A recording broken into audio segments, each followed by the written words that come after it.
Hello friends, welcome to Bhadra IAS academy YouTube channel, जो है आपका वन स्टॉप डेस्टिनेशन आपके UPSC and state PCS exams के लिए। यहाँ आपको एक स्मार्ट तरीके से इशू बेस्ड मैनर में नेशनल एंड इंटरनेशनल सिग्निफिकेंस के करंट अफेयर्स का होलिस्टिक कवरेज मिलेगा। और वीडियो के स्टार्ट में ही आपको एग्जाम पॉइंट ऑफ व्यू से इंपॉर्टेंट एक एमसीक्यू क्वेश्चन बताया जाएगा, जिसका आंसर आपको इस वीडियो के एंड में मिलेगा।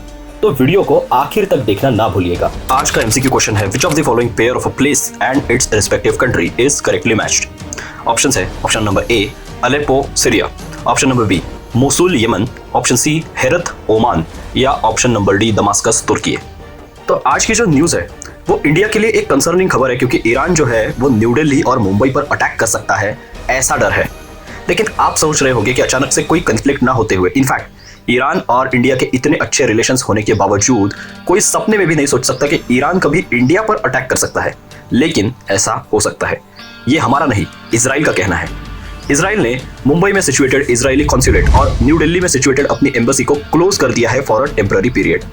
एक्चुअली इंडिया का डायरेक्टली इस इश्यू से कोई लेना देना ना होने के बावजूद इंडिया पर अटैक का खतरा मंडरा रहा है। पर यह सब क्या हो रहा है और क्या इस अटैक के थ्रेट के पीछे का पूरा बैकग्राउंड है, आइए अच्छे से देख लेते हैं। तो देखिए, हुआ यह है कि जब से इजराइल और हमास के बीच वॉर शुरू हुआ है, तभी से पैलेस्टीनियन कॉज के लिए और गाजा के सिटीजन्स की सेफ्टी के रीजन से कई सारे अरब स्टेट्स, ये कह लीजिए मुस्लिम कंट्रीज जो है, मतलब वो इजराइल के अगेंस्ट खड़े हो गए। इन कंट्रीज की भले ही ईरान के साथ अदरवाइज जमती ना हो, क्योंकि मेजॉरिटी ऑफ द जो मुस्लिम कंट्रीज है वो सुन्नी फैक्शन ऑफ इस्लाम से बिलोंग करते हैं और ईरान ये एक शिया डोमिनेटेड स्टेट है।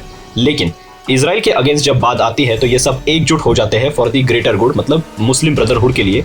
और स्पेसिफिकली ईरान ने तो कई बार इजराइल को वार्न भी किया है कि वो अपने प्रॉक्सीज, मतलब जो ईरान बैक मिलिटेंट ग्रुप्स है जैसे कि हिजबुल्ला और इवन हुथीज जो है, उनके थ्रू ये कभी ना कभी इजराइल पर अटैक करते रहते हैं। कभी ये लेबनान से तो कभी रेड सी रीजन में से मल्टीपल अटैक्स अब तक के इजराइल पर कर चुके हैं।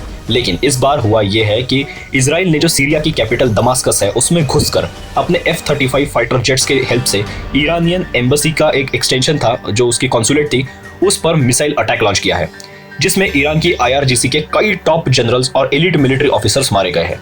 एक्चुअली ईरान की जो एक एलिट मिलिट्री है जिसका नाम है ईरानियन रिवॉल्यूशनरी गार्ड कॉर्प्स, उसके चीफ को 2020 में यूएस ने मार गिराया था इराक के अंदर। और उसके बाद इस टाइप का ये अटैक अब डायरेक्ट इजराइल की तरफ से ही देखने को मिल रहा है, और ये एक डायरेक्ट कन्फ्रंटेशन है और इजराइल के अगेंस्ट अब ईरान कोई बड़ा एक्शन लेने वाला है, ऐसे भी डायरेक्टली संकेत मिल रहे हैं। अब एक्चुअली हुआ ऐसा कि इजराइल का अटैक हुआ, वो बिल्डिंग ईरान की एम्बेसी का एक पार्ट है, लेकिन वो मेन बिल्डिंग नहीं है, वो कॉन्सुलेट है और वो एक एक्सटेंशन था ईरानियन एम्बेसी का, ऐसा कहा जा सकता है, जहां पर ईरान के मिलिट्री के टॉप ऑफिशियल्स प्रेजेंट थे। और जो ईरान के एम्बेसडर थे उस बिल्डिंग में, वो अपने मेन एम्बेसी के बिल्डिंग में प्रेजेंट होने के कारण उनको किसी भी टाइप का कोई हार्म यहाँ पर नहीं पहुंचा है इस अटैक से।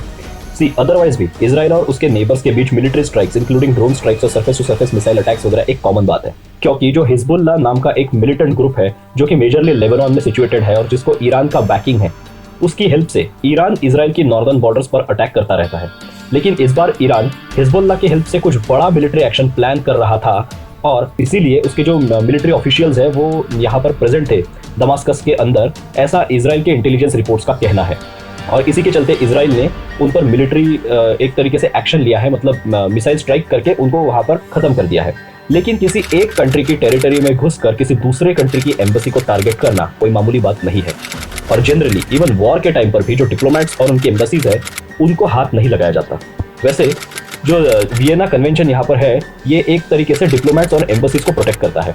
वियना कन्वेंशन के अंडर एम्बेसीज प्रोटेक्टेड है और डिप्लोमेटिक इम्यूनिटीज का एक फ्रीली उनको काम करने का उनको यहाँ पर एक मैंडेट मिलता है। एक्चुअली किसी दूसरे कंट्री में अगर आपकी एम्बेसी सिचुएटेड है, मान लीजिए 1 लाख स्क्वायर फीट में आपकी इंडियन एम्बेसी फ्रांस के पेरिस में सिचुएटेड है, तो वो जो 1 लाख स्क्वायर फीट का जो एरिया है इंडियन एम्बेसी का, वो इंडिया की टेरिटरी कंसीडर की जाती है, ना कि फ्रांस की, in terms of application of local laws and privileges to the Indian diplomats.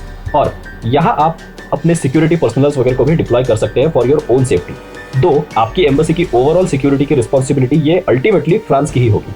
सो अब इसीलिए इजराइल के इस अटैक में सीरिया का भी रोल इन्वॉल्व हो जाता है, क्योंकि ये अटैक उनकी कंट्री के कैपिटल में हुआ है। और इस अटैक में टोटल एटलीस्ट 13 लोगों की डेथ हुई है, ऐसा मीडिया रिपोर्ट्स का कहना है, जिसमें से 7 ईरानियंस और बाकी सीरियन एंड लेबनीज सिटीजन्स हैं। और एक्चुअली क्योंकि मिडिल ईस्ट में पावर पॉलिटिक्स बहुत कॉम्प्लिकेटेड है, सो इजराइल के इस अटैक के बाद जिस लेवल पर अब ईरान इस अटैक का रिप्लाई देने वाला है, वो उनके सुप्रीम लीडर जो है आयतुल्ला खोमेनी, उन्होंने साफ शब्दों में कहा है कि अब यूएस साइड में हो जाए, क्योंकि यूएस इजराइल का एक एलाय है इस रीजन में और बहुत स्ट्रांगली मिलिट्रीली भी यूएस ने through out Israel Hamas war में इजराइल का सपोर्ट किया है। तो ईरान ने अब यूएस को भी कहा है कि वो साइड में हट जाए, वो अब इसमें इन्वॉल्व ना हो, क्योंकि ये अब ईरान और इजराइल के बीच का डायरेक्ट मामला है और इजराइल के ऊपर अब ईरान भी उसी तरीके से कोई अटैक करके जवाब देगा जिस तरीके से उनके ऊपर हुआ है। और इस रीजन में बाकी भी जो प्लेयर्स है, जैसे रशिया, जो कि सीरिया के रूलिंग प्रेसिडेंट बशर अल असद का एक एलाय है, तो उसने भी कई कड़े शब्दों में अब यहाँ पर इस अटैक का कंडेमनेशन किया है।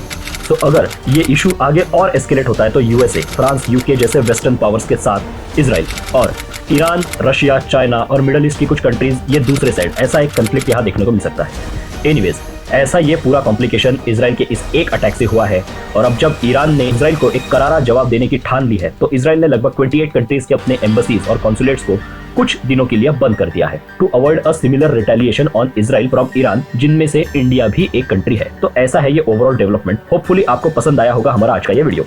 ऐसे ही current affairs based interesting scenarios को जानने के लिए हमारे भद्रा आईएएस एकेडमी के यूट्यूब चैनल को सब्सक्राइब करना ना भूलिएगा। और अब आज के एमसीक्यू क्वेश्चन का आंसर देख लेते हैं, जो कि है option number A, Aleppo, Syria.